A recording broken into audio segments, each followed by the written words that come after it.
So, it's been a while since I've last done this type of video. I think it's been well over a year at this point since the last multi-topic news video, which this is my second time recording this because the first time OBS was acting up and the footage was all laggy, and it was basically like a collage of pictures that you'd see in a college presentation for English class. So I prefer to just scrap it and start all over from scratch. And now we have done that, so we are going to talk about this news because I have many tabs open up. 8 to be specific. It's not too much, but it's enough, and that's what matters. So let's get to reading some of this news, why don't we? So the first bit of news, the next Battlefield game could be in 2024, sources have hinted. So of course, make sure to take this with a grain of salt, but let's read Tom's article about this. EA's taking the long view with Battlefield, sources suggest next title in 2024, 2 years from now. Most likely holiday of 2024, so 2.5 years give or take if this turns out to be true. Again, grain of salt. Anyways, during EA's latest financial call, CEO Andrew Wilson stated that EA is going to take the long view with the Battlefield franchise following 2042's disappointing launch, putting it lightly, and failure to bring back players to the game following its latest 4.0 update. Wilson's comments were in response to a question, just one on Battlefield.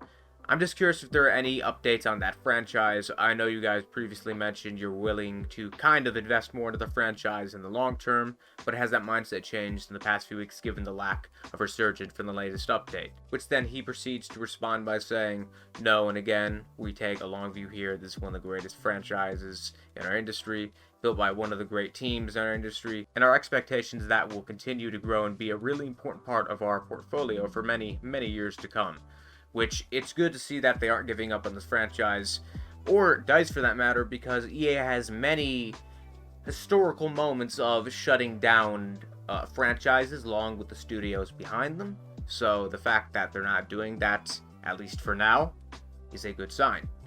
So even though expectations are incredibly low for the next Battlefield, no doubt, the fact that they could potentially be taking time with this game, releasing it over 2 years from now, that is definitely a good sign. But going into this, expectations are going to be astronomically low because we can't have a repeat of 2042. Just when everyone thought that 5 was a disaster, 2042 takes the cake. And of course, make sure to leave your thoughts on this story along with all the other ones I'm going to get into in the comment section below.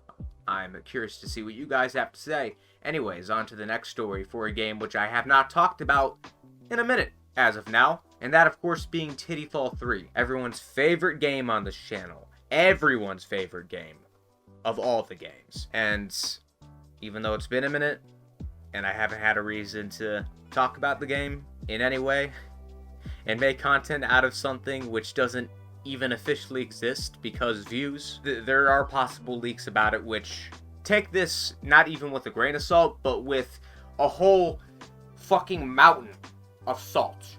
Everest Mountain's worth of salt is what you should be taking with this. Okay?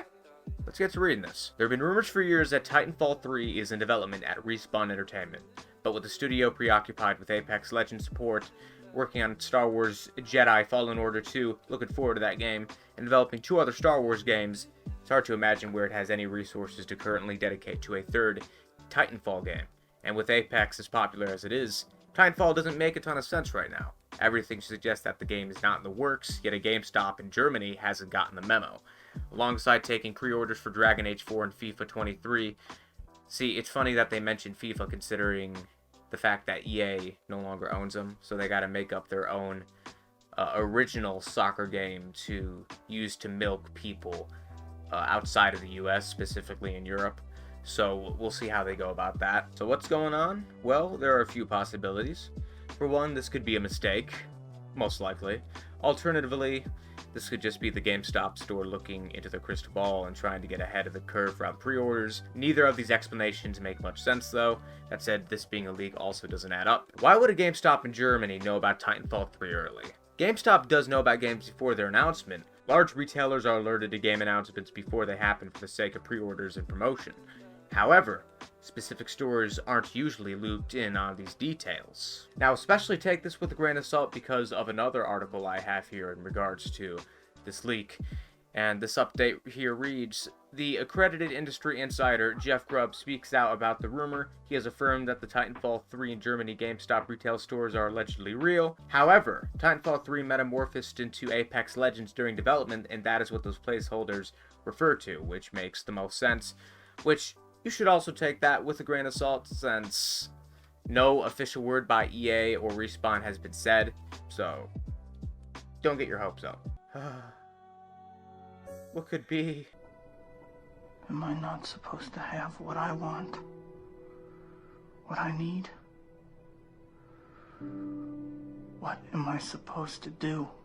So moving on from Titanfall to something entirely different, Nintendo says that the transition to its next major console is a major focus for us. Speaking during a Japanese investor Q&A this week, Furukawa said the company planned to alleviate the risks of resetting its 100 million plus user base by building long-term relationships with its users, partly via Nintendo accounts and by using its IP outside of gaming. Furukawa was replying to a question about how Nintendo has been able to maintain a strong game release schedule 6 years into the Switch's life cycle, and what his thoughts were on transitioning to its next hardware platform. In its recent history, Nintendo followed up its big successes such as Wii and DS with significantly less popular successors, and Furukawa said the company was mindful of these experiences. In other words, what they're saying is that they're just not sure of when exactly they're going to have a Switch 2 release. Things are just sort of up in the air at the moment, but they're going to continue supporting the Switch for the foreseeable future, so not too much to be said here, but it's still something. So speaking of other companies in gaming, one that I haven't properly talked about, at least in a while, which I now have the opportunity to do in this video, is about Square Enix and how, if karma's real, it's biting companies such as them and Ubisoft right in the ass. In fact, a lot of gaming companies as of late are really getting what they deserve, whether it's Ubisoft with the whole fucking NFT thing, amongst other things such as the allegations towards them, which they have yet to properly comment on, and all of this leading to the long-term consequences of them not being able to develop games nearly as quickly as they once could because they're having so many problems hiring people who actually want to work for their company. It's all around just a mess when it comes to Ubi at the moment. They aren't doing too great, I don't think. You know, poor old Ubisoft. Sympathy, truly. My heart goes out to them. And not even just them, but you also have Microsoft with the whole DRM thing, which they need to address that. And there's other things such as the Starfield delay, which I'm going to talk about in a separate video. I'm sure there's many other companies I could mention right now, which I can't think of off the top of my head. But let's focus on what matters right now for this article, Square Enix. So, selling off studios and IPs to invest in blockchain gaming. Japanese video game company Square Enix has taken a bold step toward embracing blockchain-powered gaming. The company signed a deal to sell off some of its game development studios and intellectual property to fund new blockchain, AI, and cloud service investments. The deal was made with the Swedish gaming company Embracer, who is paying Square Enix $300 million. Square will hand over two of its North America-based studios, Crystal Dynamics and Eidos Interactive, as well as several popular game series including Tomb Raider, Deus Ex, Thief, Legacy of Kain, and more than 50 back catalog games. So moving on a little bit in the article, because I don't want to read it all. If you want to see it all for yourself, there's links to it in the description below as always, but reading some here.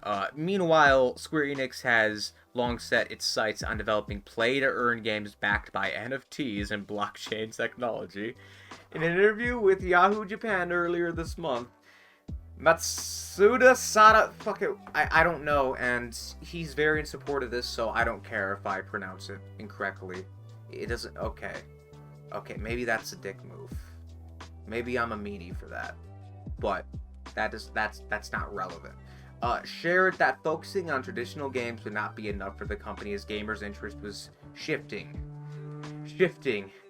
How's Ghost Recon going, Ubisoft? I just love how these companies are so arrogant and cocky that they think that just because something like NFTs failed for every other company that's tried it in gaming, and even with how NFTs are now starting to fade, even with how shit's starting to decline, and there isn't as much, I think, Ethereum to go around, and everyone's fucking losing money.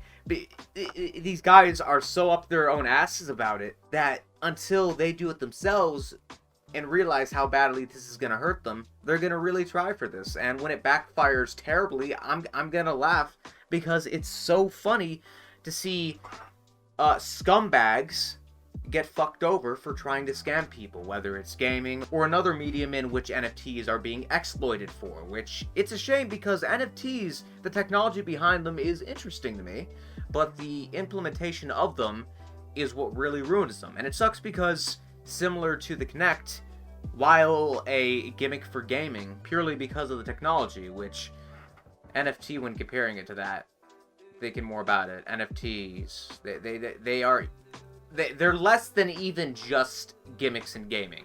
They're just absolutely nothing. And no one can actually still give an explanation for why NFTs are a good thing.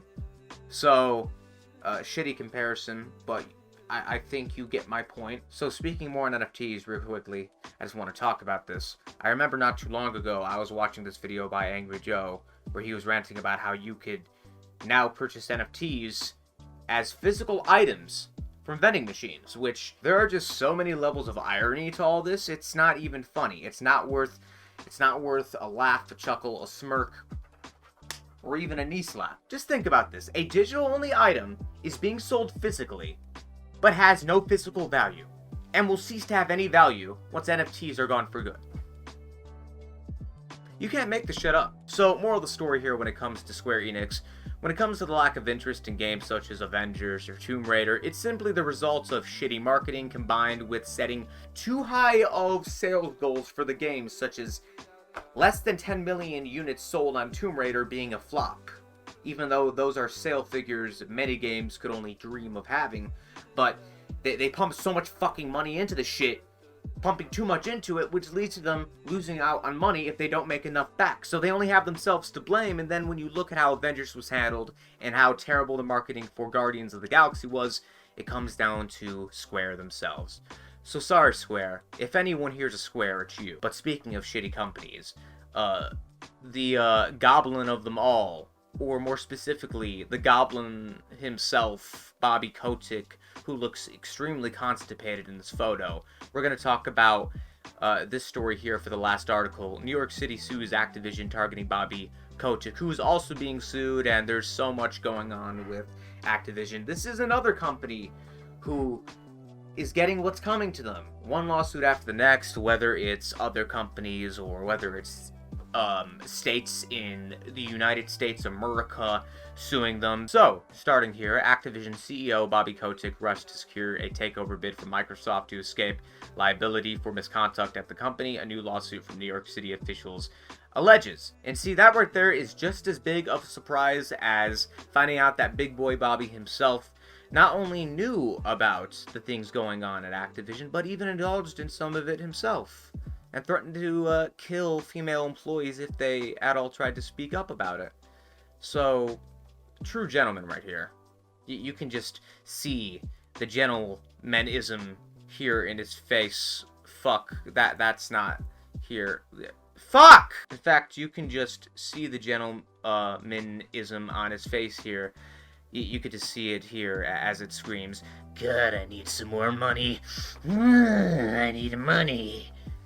Yeah, that's all I'm seeing when I look at him.